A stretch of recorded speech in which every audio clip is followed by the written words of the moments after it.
Mengapa bom atom yang dihasilkan dari teknologi nuklir begitu dahsyat dampaknya? Senjata nuklir bisa menewaskan puluhan ribu hingga ratusan ribu manusia sekaligus. Selain itu, dampak dari ledakannya bisa membakar dan meratakan suatu kota dengan tanah. Hiroshima dan Nagasaki adalah contoh kota yang mengalami kehancuran total akibat bom atom yang diledakkan saat Perang Dunia Kedua.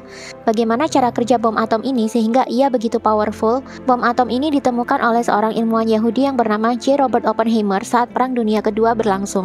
Bom atom ini diciptakan dari reaksi inti atom. Saat itu, ilmuwan telah menyadari bahwa inti dari bagian terkecil dari suatu materi yang berupa inti atom ternyata memiliki energi yang sangat besar, bahkan jauh melebihi energi dari materi itu sendiri. Jadi kalau kalian memecah suatu benda, saat benda tersebut dipecah terus hingga bagian terkecil dan terhalusnya, maka akan ditemukan sebuah atom yang menjadi bagian terkecil dari suatu materi yang tidak dapat dibagi lagi. Atom ini terdiri dari inti atom yang berupa proton dan neutron yang dikelilingi oleh elektron.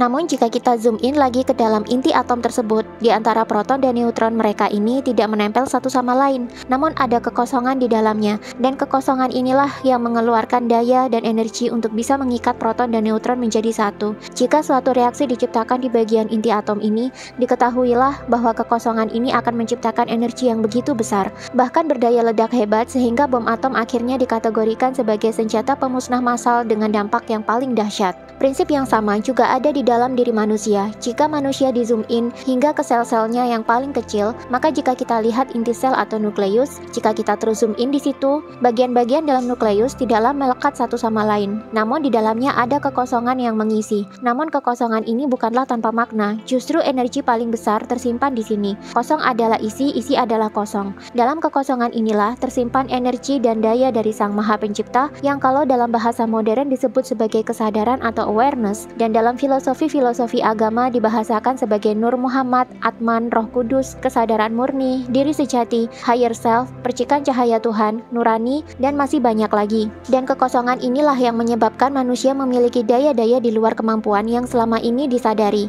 Karena itulah manusia yang telah menyadari potensi ini, biasanya dia akan menjadi sangat cerdas, bisa menyembuhkan orang lain tanpa menyentuh, bisa berkomunikasi dan menggerakkan benda-benda langit menjadi waskita, dan masih banyak lagi.